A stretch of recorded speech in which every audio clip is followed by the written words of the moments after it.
rideau est constitué de plusieurs éléments. Si je sélectionne ceci, j'ai donc mon mur rideau et je vais pouvoir gérer à l'intérieur de celui-ci 3 éléments. D'abord un quadrillage qui va me permettre de réaliser une division de ce mur rideau. Sur base de ce quadrillage, je vais réaliser des panneaux. Et puis entre ces panneaux, je vais éventuellement positionner des menus. Donc un quadrillage, des panneaux et des menus. Pour l'instant, je n'ai pas de menu visible. Par contre, par défaut, Revit positionne sur le quadrillage existant, c'est-à-dire pour l'instant un seul quadrillage qui constitue le contour du mur, un panneau. Alors, sélectionner le panneau est impossible sans appuyer sur la touche tabulation. Donc je vais me positionner sur l'extrémité du panneau quelque part, et avec tabulation, je vais à un moment le mettre en surbrillant. Quand il est en surbrillant, je clique. Et je vois que je me retrouve effectivement avec un panneau système vitré. Donc, par défaut, quand je vais créer un mur rideau, Revit va positionner un panneau système vitré sur toute la surface du mur. Alors, c'est là que on va comprendre maintenant pourquoi cet élément est positionné ici. En fait, c'est que quand je vois ici la position du mur rideau et le panneau, donc si je resélectionne le panneau ici, je vois qu'en fait le panneau système vitré, il a de nouveau des caractéristiques de distance, mais j'ai par contre au niveau du type, j'ai un décalage, une épaisseur et un trait. Alors, pourquoi ces valeurs-là sont encodées par défaut, ça, j'ai par exemple ici une valeur de décalage de 3,7. Si je mets cette valeur de décalage à 0, je me retrouve maintenant par rapport à mon mur rideau avec un panneau qui est parfaitement axé sur le mur. Ça, c'est déjà une première. De nouveau, comme c'est une caractéristique du type du panneau, je vois que celui-ci s'est modifié de la même manière. Et donc, je vais pouvoir gérer de cette manière le décalage. Donc ici, je vais centrer sur le mur rideau. Je vais pouvoir gérer son matériau et je vais pouvoir gérer son épaisseur. Donc, si je décide d'avoir un vitrage 4 cm d'épaisseur, voilà, je modifie ça et j'ai 4 cm. 2. Donc ça, ce sont les caractéristiques du panneau vitré. Maintenant, j'ai à ma disposition d'autres panneaux par défaut. Si je sélectionne de nouveau ce panneau, je peux, ici, au niveau de son type, avoir accès à la famille panneau système et je vois que j'ai soit vitré, soit plein. Alors, j'ai modifié les caractéristiques du panneau vitré en le mettant en décalage 0, matériau vert et épaisseur 2. Si, maintenant, uniquement celui-ci et pas celui-ci, je lui change son type, je le mets en plein, je me retrouve avec ceci. Alors, de nouveau, par défaut, j'ai des valeurs bizarres. À savoir que si je sélectionne le panneau plein et que je vais dans le type, j'ai cette fois-ci une épaisseur de 6 avec un décalage de 1,95.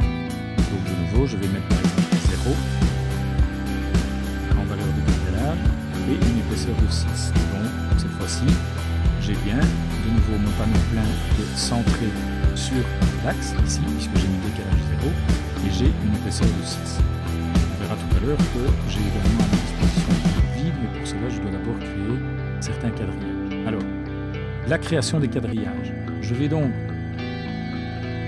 sélectionner le mur ici et je vois que pour l'instant, je n'ai pas de quadrillage. Donc, ça veut dire que le panneau, lui, s'étend sur la totalité de la surface de mon mur. Eh bien, je vois qu'en venant ici dans le ruban architecture, j'ai la possibilité de réaliser un quadrillage. Alors, le quadrillage, c'est quoi ?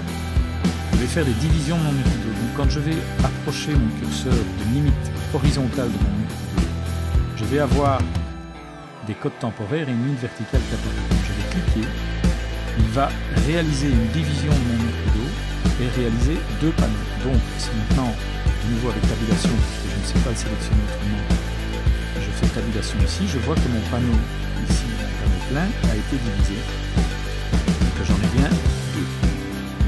Donc je vais pouvoir de cette manière-là réaliser un quadrillage quelconque, aussi bien en vertical qu'en horizontal. Et je vais de cette manière réaliser une quantité de panneaux ici. Alors, ce quadrillage, une fois qu'il est réalisé, je peux très bien l'éditer. Donc j'ai, en sélectionnant le quadrillage, je vois que j'ai une ligne pointillée qui apparaît en présélection. Quand je clique, j'ai des codes temporaires. Comme d'habitude, je peux éditer ces codes temporaires pour déplacer les quadrillages et mes panneaux vont s'adapter automatiquement entre ces quadrillages. Alors, si je décide de réaliser un quadrillage, mais par exemple uniquement dans cette partie-ci. Je vois que quand je réalise l'entité quadrillage, j'ai 3 possibilités ici au niveau de la création. Quand je dis tous les segments, je vais me mettre à un endroit dans mon mur rideau et il va étendre le quadrillage sur toute la hauteur du mur rideau. J'ai une deuxième possibilité de créer le quadrillage, c'est de demander un seul segment. À ce moment-là, je vais cliquer et il va créer un seul segment de rideau. J'ai également la possibilité, quand le quadrillage est réalisé, d'en supprimer certaines parties. Donc, je regarde par exemple ce quadrillage-ci qui est horizontal et qui est sur toute la longueur du mur. Eh bien, je peux cliquer sur le bouton ici, ajouter, supprimer les segments. Et je vais, en cliquant sur un endroit où j'ai un segment, je vais le supprimer. Donc, de cette manière, je peux supprimer plusieurs parties au niveau du quadrillage. Donc, un élément à bien comprendre, c'est que du coup, en fait, ce quadrillage-là est ici. Celui-ci et celui-ci appartiennent à la même ligne du quadrillage.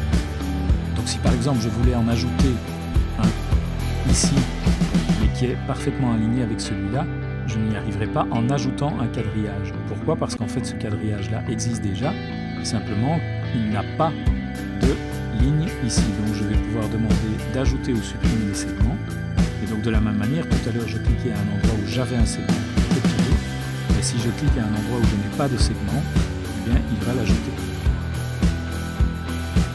Donc je vais pouvoir de cette manière-là ajouter ou supprimer des segments. Et donc toujours j'ai la possibilité de gérer ça avec des codes temporaires. Et on voit en fait que quand je réalise un quadrillage, il va par défaut à un moment me proposer l'axe ici au niveau des panneaux. Donc on voit qu'il y a un accrochage qui fait qu'il va s'arrêter dans l'axe entre deux